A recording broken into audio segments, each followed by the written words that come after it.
the General Assembly for just over $1 billion, $1,070,000, to support the immediate rebuilding needs here in Western North Carolina. These funds are urgently needed. There will be an additional appropriation request later in the year for the traditional biennial budget that happens in July. But these are high priority funds needed in the first and second quarter of this year so that people can get their lives back together.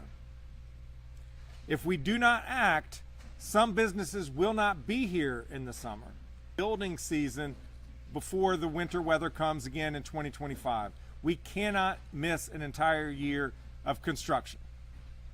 The funds will go to several immediate priorities. First, ensuring that our economy is ready to bounce back for the summertime, particularly when of the year for Western North Carolina businesses, especially in tourism, are October and December.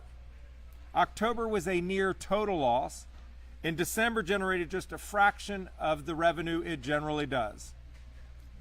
It's too early to understand the full economic impact of Hurricane Helene. Hotels, though, can give us an indication.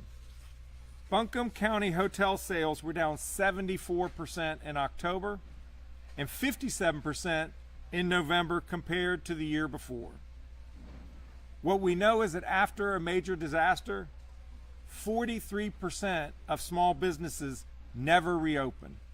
We do not want that to happen here in Western North Carolina, and we can take action to our story.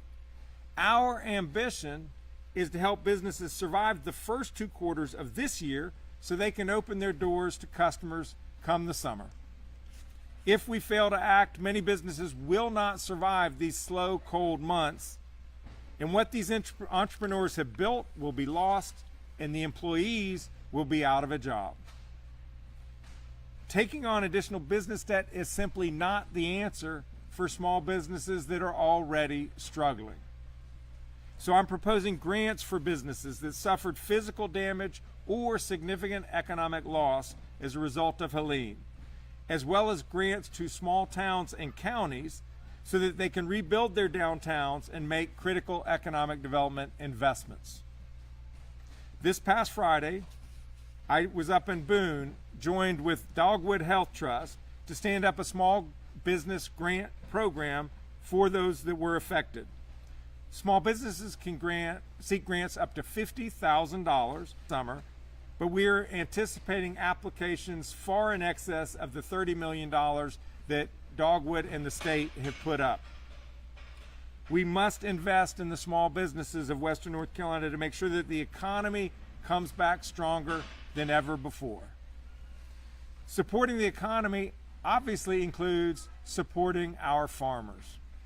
They need help restoring their land, recovering from verified uninsured losses to crops, and clearing debris to prevent future wildfires like the wildfire that hit McDowell County last week.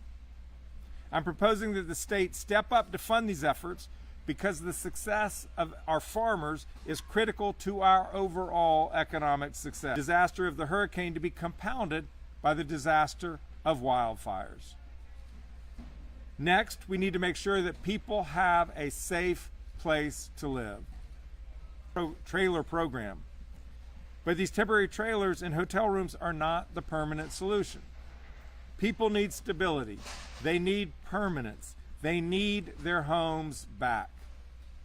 That's why I'm requesting funds to create a Helene home reconstruction and repair program, incentivize more affordable housing, and help people who've lost their jobs pay for their mortgages and rent.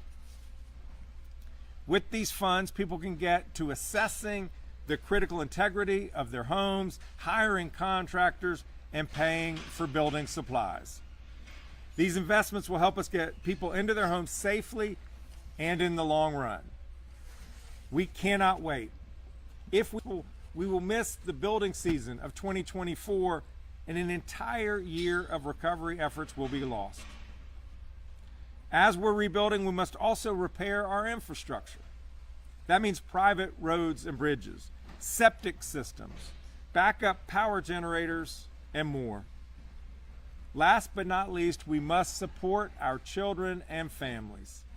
Hurricane Helene stopped school, some places for weeks. Students missed critical instructional time.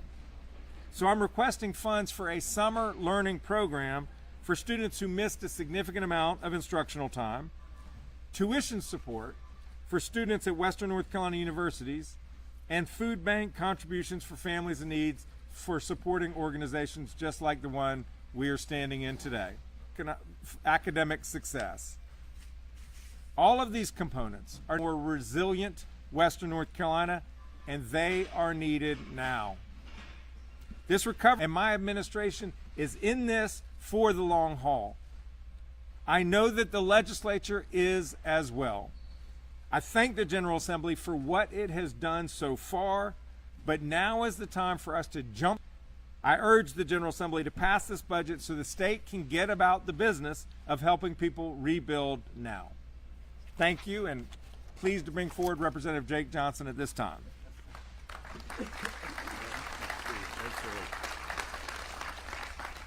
I want to thank Governor Stein for being his partners in this effort. I can tell you when I leave here, I will be going back. I'll probably be doing some quick laundry at my house, and then I will be going back to Raleigh, where we will start reviewing the governor's proposed budget and figuring out how we can get these dollars to people who need them the most right now. I want to thank our host, MANNA Food Bank here. They do absolutely incredible work. I know the cameras are facing this way. Absolutely. The cameras are facing this way, but I can tell you there are people working literally right behind you as we stand here. So thank you for what they do. I believe we're going to take some questions. I was a county commissioner prior to this role. There is a very good chance that when we're looking at the names of people who have lost everything, I know them on a first name basis. I've seen them at the grocery store. I went to school with them or their kids, and this has hit us very hard out here. But the fact that we are keeping this top of mind and top priority by having events like this and making sure that when we are working together, it is in a bipartisan way. It's making the best use of the taxpayer dollar, and hopefully we can look back in a year and go, the decisions we make and the partnerships we're creating right now help people get back to normal sooner than they would have. And I just want to thank you all for your attention to this, and we look forward to talking to you again soon. If anybody needs anything, feel free to reach out to our offices. The legislature, we've tried to do as good as we can getting information out, but things are happening in real time. If you know someone who needs help or is not getting the FEMA assistance they need, reach out. If we can't help you, we can sure connect you with someone who hopefully can. And I'm sure that stands for the governor's office as well. But I want to thank the governor for having us here, and I'd like to introduce Claire with MANNA Food Bank.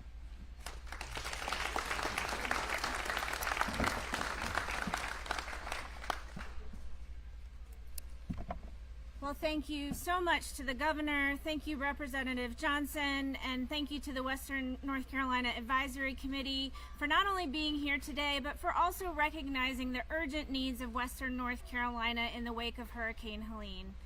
At MANNA Food Bank, we have been working around the clock since the storm to ensure that our neighbors get the food and resources they need, especially in our hardest hit communities. Every day I hear from families who have lost everything, from farmers who just aren't sure if they'll be able to farm again, from small businesses that can't afford to reopen and feed like they used to. MANNA Food Bank serves 120 partners all across Western North Carolina and the Qualla boundary. And one of the common refrains that we're hearing from our partners right now is that people are coming for food assistance who have never needed that assistance before. Working families, seniors, so many people are coming to our partners and saying, I don't have any food in my house and I don't know what to do. Our communities are still reeling from the storm. Our local economies are struggling. And we know that right now people are having to make pretty impossible choices. People are choosing whether to fill their prescription or pay their rent. They're choosing whether to turn the heat on or put gas in their car to get to work. These are choices that no one should ever have to make. At MANNA, we are committed to being part of a holistic recovery process. We know that we not only want people to have food on their plates when they go home for dinner tonight, but we want to make sure that they have a path toward long-term stability. And we all know full well that food insecurity does not happen in isolation.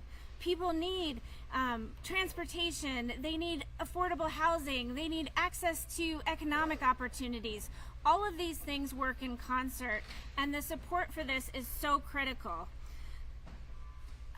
I've been so moved by the incredible outpouring of love and compassion from our community. Here in Western North Carolina, people take care of each other, they look out for their neighbors. We have this incredibly strong, resilient, and caring community. But the scope of this disaster, as you heard from the governor, is too vast. The cost of rebuilding infrastructure, farms, businesses, homes, that cost is too great for Western North Carolina to bear on its own. So this government support is truly critical to our efforts to build that road to recovery.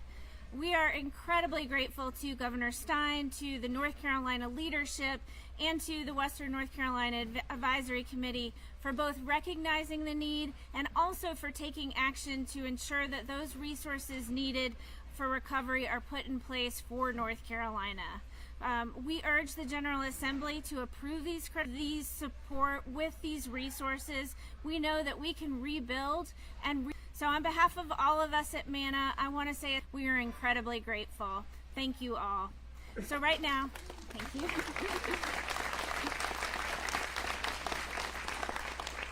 So I'd like to turn things over to Matt Calabria, Director of the Governor's Recovery Office for Western North Carolina. Well, good morning. Thank you, Governor, for today's announcement. Thank you to Claire Neal with MANNA Food Bank for the tremendous work that you and your team have done to feed folks in such a difficult time. Again, my name is Matt Calabria, and I'm the Director of the Governor's Recovery Office for Western North Carolina, or GROW-NC. Governor Stein created GROW-NC to coordinate the state's efforts to rebuild Western North Carolina across state agencies and in partnership with local, state, and federal leaders. We provide the day-to-day strategic and operational guidance while also empowering each of the governor's cabinet agencies to do what they do best, whether it be transportation, environmental protection, commercial development, etc. We also provide critical oversight from the governor's office to ensure that our efforts stay on track. The governor's identified 4 key pillars that guide our work: urgency, focus, accountability, and transparency. We must engage in recovery efforts with speed, with precision, and with a plan. And so it's unsurprising to see that this package is being brought forward just 1 month into the governor's administration. In fact, over the past month, I've had the advisory committee members. The advisory committee was established on the governor's first full day in office, and I've already learned so much from its meetings and from its members, who are all accomplished business leaders, elected officials, and nonprofit partners in their own right. This budget is born from our conversations with the advisory committee and with residents, from the things that came up time and time again as the most urgent needs. We appreciate all the feedback you're giving us, and we are putting it all into action. GROW-NC will play a role in the stewardship of these funds, and again, we will maintain our principles of urgency, focus, transparency, and accountability in ensuring that the dollars are used toward meeting key measures of success. In the end, this recovery depends on resources committed, the thoughtfulness of those resources application, and the ability to meet the most urgent needs of this region. Thank you, and I will turn it back to Governor Stein for questions. We're happy to take questions, and you can address them to any of the speakers. Governor Stein, we spoke with a lot of these small businesses and farmers that you've talked about. Many of them say that the insurance and the FEMA money did not come quickly enough for them. How quickly could these funds be available to these farmers and small business owners? Small business loan grant program in partnership with Dogwood Health Trust and the Appalachian Community Capital. Those applications are open today. So folks should, if you're a small business owner, you suffered losses, your revenues are less than $2.5 million, go on the website at Appalachian Community Capital and apply. That window will be open for 1 month. It will then take a few weeks to review those applications. Our hope is that by the end of March, those funds are out the door. Other programs may take a little longer to get up and running, but we know that if we don't get the money now, we can't get it out in the first or second quarter of this year. That's what our goal is. These are immediate needs appropriation requests. Governor Stein, obviously at the beginning of this, major roads were the biggest concern, but now that we're looking into tourism season picking up, when it comes to smaller areas like Linville or Lake Lure and Chimney Rock, how big is that priority going to be to help some of those smaller roads to get some of those big tourist destinations reopened so the business can come back in? So let's take Chimney Rock and the state park there. That state park is a wonderful amenity. We all love it, but it is also a source of economic drive for that community. We're going to try to come up with some temporary solution that can get the park reopened this summer. But the reason why in our appropriations request today, we are asking the General Assembly to give us funding for exactly this kind of that can be open. If we don't start it this year, it won't be ready for next year. So that's what the urgency is. We want everything ready and open tomorrow, but we know the world doesn't work that way. But if we don't act with urgency, it won't be ready in 2025. It'll be 2026 or 2027. That's the unacceptable outcome we don't want. And follow-up question with that, I know the mayor in Lake Lure has asked for an access road behind the Lake Lure Inn. Is that part of this plan that you're proposing right now? There are conversations among the folks in Lake Lure and Chimney Rock, the Department of Transportation, the Department of Natural and Cultural Resources. It's an idea that is being discussed along with a number of others. Governor, after speaking with President Trump, how confident are you that money is going to keep coming from the federal government? I'm very encouraged by the priority that the president brought to Western North Carolina. I mean, the first visit he made outside the Capitol after his inauguration was to Western North Carolina. He reiterated to me personally, but also to the public, that he will not forget Western North Carolina. His administration won't forget Western North Carolina. I've subsequently spoken to the National Security Advisor twice and the acting head of FEMA. They are very focused on this. So my hope is that Congress will pass another appropriations bill, another disaster relief bill in March.